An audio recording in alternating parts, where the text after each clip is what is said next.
राधे राधे। जय श्री कृष्णा।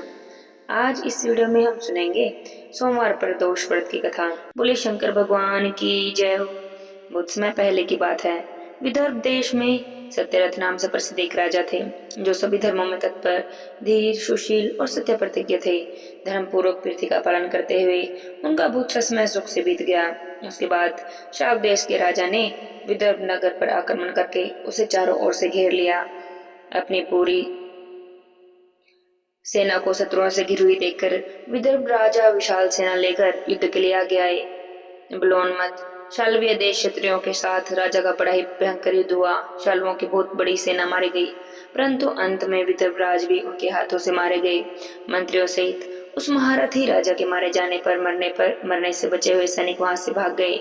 उस समय विदर्भ राज सत्यरथ की एक पतिव्रता स्त्री अत्यंत शोकग्रस्त होकर रात के समय राज्य भवन से निकली और पश्चिम दिशा की ओर चली गई। वह उस समय गर्भवती थी। सवेरा होने पर धीरे धीरे मार्ग से जाती हुई उन साध्वी रानी ने बहुत दूर का रास्ता तय कर लेने के बाद एक स्वच्छ तालाब देखा और वे इसके किनारे शोभा पाने वाले एक छायादार पेड़ के नीचे बैठ गई। भाग्यवश उस निर्जन स्थान में उस वृक्ष के नीचे ही पतिव्रता रानी ने उत्तम गुणों से युक्त शुभ मुहूर्त में एक पुत्र को जन्म दिया। उसके बाद अत्यंत प्यास से व्याकुल हो जाने के कारण सुंदर अंगों वाली वह रानी जलाशय में उतरी। इतने में ही एक बड़े भारी ग्राहक ने आकर उसे अपना ग्रास बना लिया। वह बालक पैदा होते ही माता पिता से हीन हो गया। भूख प्यास से पीड़ित हो उस सरोवर के किनारे पड़ा जोर जोर से रोने लगा। वह नवजात शिशु जब इस प्रकार से क्रंदन कर रहा था, उसी समय भाग्य से एक श्रेष्ठ ब्राह्मणी वहां पर आ गई। वह भी अपने 1 वर्ष के बालक को गोद में लिए हुए थी। ब्राह्मणी निर्धन और विधवा थी। घर घर भिक्षा मांगकर अपना जीवन चलाती थी। उसका नाम उमा था। उस सती साध्वी ब्राह्मणी ने जब उस राजकुमार को देखा और उसे नाथ की तरह पड़ा हुआ क्रंदन करते देखा तो मन ही मन सोचने लगी, अहो, यह तो बड़े आश्चर्य की बात दिखाई देती है। ये नवजात शिशु जिसकी नाल भी अभी तक कटी नहीं है, यहाँ पर पड़ा हुआ है। इसकी माता कहाँ चली गई? न इसका पिता है, न ही कोई बंधु बांधव है। यह दीन अनाथ बालक बिना बिस्तर के ही भूमि पर सो रहा है। यह चांडाल का पुत्र है, वेश्या का बालक है, ब्राह्मण का पुत्र है अथवा क्षत्रिय का पुत्र है। इसका निश्चय कैसे किया जाए? मैं इस शिशु को उठाकर अपने सगे पुत्र की तरह अवश्य पालन कर सकती हूँ, परंतु यह किस कुल का है, यह न जानने के कारण इसे छूने का साहस भी नहीं होता। वह पतिव्रता ब्राह्मणी जब इस प्रकार से सोच ही रही थी, उसी समय कोई सन्यासी महात्मा वहां पर आ गई। वे ऐसे जान पड़ते थे मनो साक्षात शंकर हों। उन्होंने इस स्त्री से कहा, हे ब्राह्मणी, तुम खेद न करो, हृदय की संचय वृत्ति को दूर करके इस बालक की रक्षा करो, इससे तुम्हें शीघ्र ही परम कल्याण की प्राप्ति होगी। इतना कहकर वे दयालु भिक्षुक तुरंत ही वहां से चले गए। उनके जाने के बाद ब्राह्मणी ने विश्वास पूर्वक उस बालक को लेकर अपने घर की ओर प्रस्थान किया। उस राजकुमार का ब्राह्मणी ने अपने बेटे के ही समान पालन पोषण किया। एक चक्रा नाम के नगर में उस ब्राह्मणी का घर था। वह भिक्षा के अन्न से ही अपने पुत्र का और उस राजकुमार का पालन पोषण करती थी। समय आने पर ब्राह्मणों ने ब्राह्मणी के पुत्र का और राजा के पुत्र का संस्कार कर दिया। वे दोनों सर्वत्र सम्मानित होकर दिन रात बढ़ने लगे। समय आने पर उनका उपनयन संस्कार हुआ। अब वे दोनों बालक एक साथ रहकर नियमों का पालन करने लगे। दोनों माता के साथ प्रतिदिन भिक्षा के लिए जाते। एक दिन वह ब्राह्मणी उन दोनों बालकों के साथ भिक्षा मांगती हुई देव योग से एक देव मंदिर में चली गई। वहां पर बड़े बूढ़े ऋषि मुनि रहा करते थे। उन दोनों बालकों को देखकर परम बुद्धिमान संडिल्य नामक मुनि ने कहा, अहो, देव का बल बड़ा विचित्र है। कर्मों का उल्लंघन करना किसी भी जीव के लिए बहुत कठिन है। देखो ना, यह बालक दूसरी माता की शरण लेकर भिक्षा से जीवन निर्वाह करता है। इस ब्राह्मण को ही श्रेष्ठ माता के रूप में पाकर ब्राह्मण बालक के साथ ब्राह्मण भाव को प्राप्त हो गया है। सांडिल्य मुनि का यह वचन सुनकर ब्राह्मण को बड़ा ही विस्मय हुआ। उसने भरी सभा में मुनि को प्रणाम करके पूछा, ये ब्राह्मण, एक सन्यासी के कहने से मैं इस बालक को अपने घर ले आई हूँ। यद्यपि अभी तक इसके कुल का कुछ भी पता नहीं, तथापि मैं पुत्र की भांति इसका पालन पोषण करती हूँ। आप ज्ञान के नेत्रों से देखते हैं, अतः मैं आपसे जानना चाहती हूँ, यह बालक किस कुल में उत्पन्न हुआ और इसके माता पिता कौन हैं? तब मुनि ने कहा, यह विदर्भ देश के राजा का पुत्र है। इतना कहकर मुनि ने उस बालक के पिता के युद्ध में मारे जाने और उसकी माता के ग्रह द्वारा ग्रस्त होने का सब समाचार पूर्ण रूप से बता दिया। यह सुनकर तो ब्राह्मणी को और भी आश्चर्य हुआ। उसने फिर से पूछा, हे महामुनि, वे राजा संपूर्ण भोगों को छोड़कर युद्ध में क्यों मारे गए? इस बालक को दरिद्रता कैसे प्राप्त हुई? अब दरिद्रता को पूर्णतः नष्ट करके यह पुनः राज्य कैसे प्राप्त करेगा? यह मेरा पुत्र भी भिक्षान से ही जीवन निर्वाह करता है। अतः इसकी दरिद्रता के निवारण का भी क्या उपाय है, ये सब मुझे बताएं। तब सांडिल्य मुनि ने कहा, इस राजकुमार के पिता विदर्भ राज पूर्व देश में पांड्य देश के राजा थे। वे सभी धर्मों के ज्ञाता थे, संपूर्ण पृथ्वी का धर्म से पालन करते थे। एक दिन प्रदोष काल में राजा भगवान शंकर का पूजन कर रहे थे और बड़ी भक्ति से त्रिलोकीनाथ महादेव जी की आराधना में संलग्न थे। उसी समय नगर में सब और बड़ा भारी कोलाहल मचा। उस उत्कृष्ट शब्द को सुनकर राजा ने बीच में ही भगवान शंकर की पूजा छोड़ दी और नगर में शोक फैलने की आशंका से राजा भवन से बाहर निकल गए। इसी समय राजा का महाबली मंत्री शत्रु को पकड़कर उनके समीप ले आया। वह शत्रु पांड्य राज का ही सामंत था। उसे देखकर राजा ने क्रोध से उसका मस्तक कटवा दिया। शिव पूजा छोड़कर नियम को समाप्त किए बिना ही राजा ने रात में भोजन भी कर लिया। इसी प्रकार राजकुमार भी प्रदोष काल में शिव जी की पूजा किए बिना ही भोजन करके सो गया। वहीं राजा दूसरे जन्म में विदर्भराज हुआ। शिव जी की पूजा में विघ्न होने के कारण शत्रुओं ने उसको सुख भोग के बीच में ही मार डाला। पूर्व जन्म में जो उसका पुत्र था वही इस जन्म में भी हुआ है। शिव जी की पूजा का उल्लंघन करने के कारण दरिद्रता को प्राप्त हुआ। इसकी माता ने पूर्व जन्म में छल से अपनी चोट को मार दिया था। उस महान पाप के कारण इस जन्म में ग्राहक के द्वारा मारी गई। मैं सत्य कहता हूँ, परलोक में हित की बात कहता हूँ, शास्त्रों का सार और उपनिषदों का हृदय हूँ। कहता हूँ, इस भयंकर असार संसार को प्राप्त किए हुए जीवों के लिए ईश्वर के चरणारविंदों की सेवा ही सार वस्तु है। जो प्रदोष काल में अन्यनित होकर परमेश्वर के चरणारविंदों की पूजा करते हैं, वे इसी संसार में सदा पड़ने वाले धन धान्य स्त्री पुत्र सौभाग्य संपत्ति के द्वारा सबसे बढ़कर होते हैं। हे ब्राह्मणी, यह तुम्हारा पुत्र पूर्व जन्म में उत्तम ब्राह्मण था। इसने सारी आयु केवल दान लेने में बिताई है, यज्ञ आदि सत्कर्म नहीं किए, इसलिए यह दरिद्रता को प्राप्त हुआ है। उस समय उस दोष का निवारण करने के लिए अब यह भगवान शंकर की शरण में जाए। सूत जी कहते हैं, मुनि के इस प्रकार कहने पर साध्वी ब्राह्मणी ने उन्हें प्रणाम करके शिव पूजन की विधि के बारे में पूछा। तब सांडिल्य मुनि ने कहा, दोनों पक्षों की त्रयोदशी को मनुष्य जब निराहार रहे तब सूर्यास्त से 3 घड़ी पहले स्नान करें, फिर श्वेत और शुद्ध वस्त्र धारण करके संध्या और जप आदि नित्य क्रम की विधि पूर्वक करके मौन होकर शास्त्र विधि का पालन करते हुए भगवान शिव की पूजा करें और प्रदोष व्रत की कथा को पढ़े। धूप दीप नैवेद्य अर्पित करे, घी का दीपक जलाए और खीर से हवन करे। फिर विधि पूर्वक श्री गिरिजापति की प्रार्थना करते हुए कहे, हे देव, हे जगन्नाथ आपकी जय हो, हे सनातन शंकर आपकी जय हो, संपूर्ण देवताओं के आदेश्वर आपकी जय हो, सर्वदेव पूजित आपकी जय हो, सर्वगुणातीत आपकी जय हो, सबको वर देने वाले प्रभु आपकी जय हो, हे नित्य आधार रहित अविनाशी विशंबर आपकी जय हो, आपकी जय हो, संपूर्ण विश्व के लिए एकमात्र जानने योग्य महेश्वर आपकी जय हो, नागराज वासुकी को आभूषण के रूप में धारण करने वाले प्रभु आपकी जय हो, हे गौरीपति आपकी जय हो, हे चंद्रशेखर शंभु आपकी जय हो, हे कोटि सूर्य के समान तेजस्वी शिव आपकी जय हो, अनंत गुणों के आश्रय आपकी जय हो, हे भयंकर नेत्रों वाले रुद्र आपकी जय हो, अचिंत्य निरंजन आपकी जय हो, हे नाथ, हे दया सिंधु आपकी जय हो, भक्तों की पीड़ा का नाश करने वाले प्रभु आपकी जय हो, इस दुष्ट संसार सागर में पार उतारने वाले परमेश्वर आपकी जय हो, हे महादेव, मैं संसार के दुखों से पीड़ित हूँ और खिन्न हूँ, मुझ पर प्रसन्न होइए। हे परमेश्वर, समस्त पापों के भय का अपहरण करके मेरी रक्षा करें। मैं महान दरिद्र के समुद्र में डूबी हुई हूँ, बड़े बड़े पापों ने मुझे आक्रांत कर लिया है। मैं महान शोक से नष्ट हो गया हूँ और बड़े बड़े रोगों से व्याकुल हूँ। सब ओर से ऋण के भार से लदा हुआ हूँ, पाप कर्मों की आग में जल रहा हूँ, ग्रहों से पीड़ित हो रहा हूँ। हे शंकर, मुझ पर प्रसन्न होइए। इस प्रकार भगवान शंकर की प्रार्थना करें। इस प्रकार प्रदोष व्रत के दिन गिरजापति भगवान शंकर की आराधना करें, ब्राह्मण को भोजन कराएं, उन्हें दक्षिणा देकर संतुष्ट करें।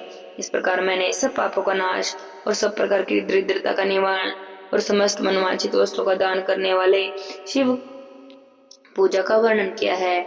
यह शिव की पूजा शिव जी के द्रव्य का हरण करने के पाप को छोड़कर सभी महापापों और उदातकों के महान समुदाय का नाश कर देती है। यदि यह दोनों बालक किसी प्रकार भगवान शंकर की पूजन प्रत्येक प्रदोष के दिन करें तो वर्ष भर के भीतर इन्हें उत्तम सिद्धि की प्राप्ति होगी। सांडिल्य मुनि के इस वचन को सुनकर उन ब्राह्मणी ने दोनों बालकों के साथ मुनि के चरणों में प्रणाम किया और कहा, हे भगवान, आज मैं आपके दर्शन से कृतार्थ हो गई। यह दोनों बालक आज से आपकी शरण में हैं। हे ब्राह्मण, ये मेरा पुत्र है और उसका नाम सुचिव्रत है। यह राजकुमार है, इसका नाम मैंने धर्मगुप्त रखा है। ये दोनों बालक और मैं सभी आपके चरणों के दास हैं। इस घोर दरिद्र सागर में गिरे हुए हम सभी लोगों का आप उद्धार करें। इस प्रकार शरण में आई हुई ब्राह्मणी को अमृत के समान मधुर वचन द्वारा आश्वासन देकर मुनि ने उन दोनों बालकों को भगवान शंकर की आराधना की मंत्र विधि का उपदेश दिया। उसके बाद वे दोनों बालक और ब्राह्मणी मुनि की आज्ञा लेकर वहां से चले गए। मुनि के आदेशों से दोनों बालक प्रत्येक प्रदोष व्रत के दिन पार्वती वल्लभ भगवान शिव की आराधना करने लगे और इस प्रकार शिव पूजा करते हुए द्विज कुमार और राजकुमार के 4 महीने सुख से बीत गए। एक दिन वह ब्राह्मण कुमार राजकुमार को साथ लिए बिनाही नदी के तट पर स्नान करने के लिए गया और वहां पर मौत से देर तक इधर उधर घूमता रहा।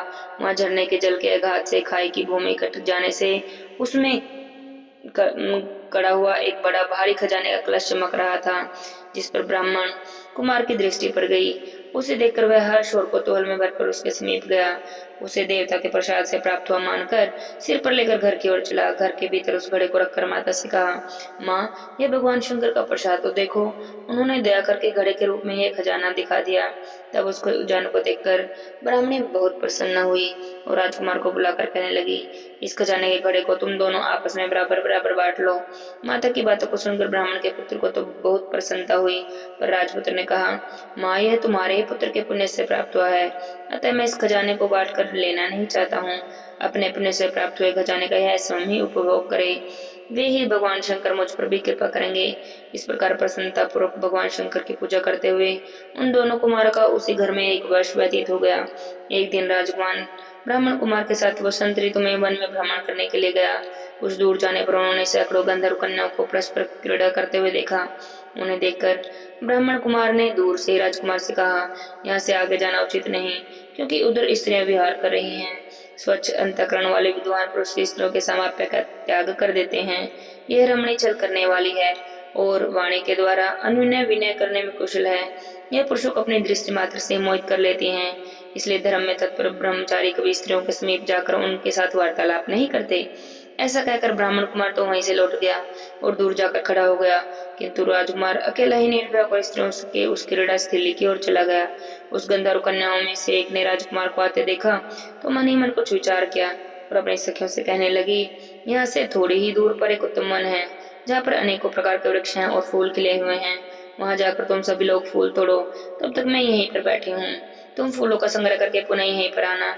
इस प्रकार का आदेश देने पर सखियां वन के भीतर चली गई और वह गंधर्व कन्या राजकुमार पर दृष्टि लगाए वहीं पर खड़ी रही। थोड़ी देर में राजकुमार उस कन्या के पास गए। तब गंधर्व कन्या ने अपने पास आए हुए राजकुमार को बैठने के लिए कोमल पल्लवों का आसन दिया और पूछा कि तुम कौन हो, किस देश से यहाँ पर आए हो, किसके पुत्र हो। इस प्रकार पूछने पर राजकुमार ने अपना पूरा परिचय बता दिया। मैं विदर्भ राज का पुत्र हूँ, मेरे माता पिता बचपन में ही मर गए हैं, शत्रुओं ने मेरे राज्य पर अधिकार जमा लिया और अब मैं दूसरे के राज्य में गुजारा करता हूँ। ये सारी बातें बताकर राजकुमार ने गंधर्व कन्या से पूछा, हे सुंदरी, तुम कौन हो या तुम्हारी क्या कार्य है, तुम किसकी पुत्री हो। उनके इस प्रकार पूछे जान पर उस कन्या ने कहा कि महाराज, राजकुमार एक ध्रुवी नाम के गंधर्व हैं जो समस्त गंधर्व कुल के अगुआ माने जाते हैं। मैं उन्हीं की पुत्री हूँ और मेरा नाम अंशुमति है। अपनी सब सखियों को छोड़कर मैं यहाँ अकेली रह गई हूँ। मैं तुम्हारी अभिलाषा जानती हूँ, तुम्हारा मन मुझ में आसक्त हो गया है और इसी प्रकार देव ने मेरे मन में भी तुम्हारे लिए उत्कंठा भर दी। अब हम दोनों का स्नेह कभी भंग नहीं होना चाहिए। ऐसा कहकर गंधर्व कुमारी ने अपने गले से मोती का हार निकालकर प्रेम पूर्वक राजकुमार को भेंट किया। उस अद्भुत हार को देखकर राजकुमार ने कहा, वीरू, मैं एक बात कहता हूँ, मैं राज्यहीन हूँ और निर्धन हूँ, तुम मेरी प्रिय कैसे होना चाहती हो। मूर्ख स्त्री की भांति पिता की आज्ञा को उल्लंघन करके अपनी इच्छा के अनुसार आचरण क्यों करती हो। तभी यह सुनकर गंधर्व कन्या ने कहा, प्रियतम, आपका कहना बिल्कुल ठीक है, मैं पिता की आज्ञा के विरुद्ध नहीं करूंगी। आप इस समय अपने घर को जाएं और परसों प्रातःकाल पुनः यही दर्शन दें। आपसे हमारा कुछ कार्य है। इतना कहकर वह गंधर्व कन्या अपनी सखियों के आ जाने के साथ उनके साथ चली गई। अब राजकुमार भी हर्ष पूर्वक ब्राह्मण कुमार के पास गया। उसने द्विज पुत्र से सब बातें बताई और उसके साथ घर को प्रस्थान किया। वहां ब्राह्मणी को भी यह शुभ समाचार सुनाकर राजकुमार ने प्रसन्न कर दिया और पूर्व निश्चित समय आने पर वह पुनः ब्राह्मण कुमार के साथ वन में गया। नित स्थान पर पहुंचकर राजकुमार ने देखा कि गंधर्वराज और उसकी कन्या दोनों वहां पर उपस्थित हैं। गंधर्वराज ने वहां आए हुए दोनों कुमारों का अभिनंदन किया। उन्हें सुंदर आसन पर बिठाकर राजपुत्र से कहा, विदर्भ देश के राजकुमार में मैं कल कैलाश पर्वत पर गया था वहां पर मैंने पार्वती जी के साथ महादेव जी के दर्शन किए। देवेश्वर भगवान शिव करुणा रूपी अमृत के सागर हैं। उन्होंने मुझे बुलाकर सब देवताओं के समीप इस प्रकार कहा, पृथ्वी तल पर धर्मगुप्त नाम से प्रसिद्ध एक राजकुमार है, जो इस समय अकिंचन है। उसका राज्य छिन गया, शत्रुओं के उसके देश को अपने अधिकार में ले लिया है। अब वह बालक अपने गुरु की आज्ञा से सदा मेरी आराधना में संलग्न रहता है। उसी के प्रभाव से आज उसके समस्त पित मेरे स्वरूप को प्राप्त हो गए हैं। हे गंधर्व श्रेष्ठ, तुम उस राजकुमार की सहायता करो। अब वह शत्रुओं को मारकर अपने राज्य सिंहासन पर आसीन हो जाए। महादेव जी के इस प्रकार आज्ञा देने पर मैं अपने घर को गया। यहाँ पर इस कन्या ने तुम्हारे लिए बहुत प्रार्थना की। यह सब परम दयालु भगवान शिव की प्रेरणा से ही हो रहा है, ऐसा समझकर मैं अपनी कन्या को साथ लेकर आया हूँ। अतः अपनी पुत्री अंशुमति को मैं तुम्हें पत्नी रूप में देता हूँ, और भगवान की शिव की आज्ञा से शत्रुओं को मारकर तुम्हें तुम्हारा राज्य दिलवाऊंगा। तुम्हें तुम्हारे राज्य सिंहासन पर आसीन करूंगा। अपने उस नगर में तुम अपनी इस धर्मपत्नी के साथ 10,000 वर्षों तक मनवांछित सुख भोग कर अंत में भगवान शिव के लोक में जाओगे, और वहां भी मेरी यह कन्या तुम्हारी सेवा में प्रस्तुत रहेगी। ऐसा कहकर गंधर्वराज ने उसी वन में राजकुमार के साथ अपनी पुत्री का विवाह कर दिया, और दहेज में परम उज्ज्वल रतन भेंट किए। चंद्रमा के समान चमकीले चूड़ामणि और दमकते हुए मोतियों के हार दिए। दिव्य आभूषण वस्त्र स्वर्ण के बने हुए बहुत से समान 10,000 हाथी, 1,00,000 घोड़े, हजारों सोने के बड़े बड़े रथ दिए। अंत में एक दिव्य रथ, इंद्र के धनुष के समान विशाल धनुष, सहस्त्रों अस्त्र और शस्त्र, अक्षय बाणों से भरे हुए 2 तरकश, अभेद्य स्वर्ण में कवच और शत्रुओं का संहार करने वाली शक्ति भी समर्पित की। अपनी पुत्री की सेवा के लिए गंधर्वराज ने 5,000 दासियां दी। इतना ही नहीं, राजकुमार की सहायता के लिए उन्होंने गंधर्वों की चतुरंगिनी सेना भी दी। इस प्रकार परम उत्तम संपत्ति को पाकर राजकुमार अपनी मनवांछित पत्नी के साथ बहुत प्रसन्न हुए। पुत्री का विवाह कराकर गंधर्वराज तो स्वर्गलोक में चले गए, और अपने धर्मगुप्त विवाह के बाद गंधर्वों की सेना के साथ अपने नगर को गए। वहां पर उन्होंने शत्रु सेना का संहार किया और अपनी राजधानी में प्रवेश किया। उसके बाद श्रेष्ठ ब्राह्मणों और मंत्रियों के साथ मिलकर राजकुमार का अभिषेक किया गया, और वे रतन में सिंहासन पर आरूढ़ होकर अकंटक राज्य का उपभोग करने लगे। जिन ब्राह्मण पत्नी ने उनका अपने पुत्र के भांति पालन किया था, वही उनकी माता हुई। वही ब्राह्मण कुमार भाई हुआ, और गंधर्वराज की पुत्री अंशुमति महारानी के पद पर प्रतिष्ठित हुई। भगवान शंकर की आराधना करके धर्मगुप्त विदर्भ देश के राजा हो गए।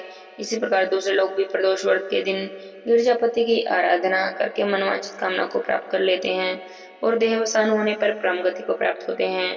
सूत जी कहते हैं, जो प्रदोष व्रत के परम अद्भुत पुण्यमय महात्म्य को उस व्रत के दिन शिव पूजन की बात सुनता है या पढ़ता है, उसे 100 जन्मों तक कभी भी दरिद्रता नहीं होती, और अंत में वह ज्ञान के ऐश्वर्य से युक्त होकर भगवान शंकर के परम धाम को प्राप्त होता है। बोले शंकर भगवान की जय हो।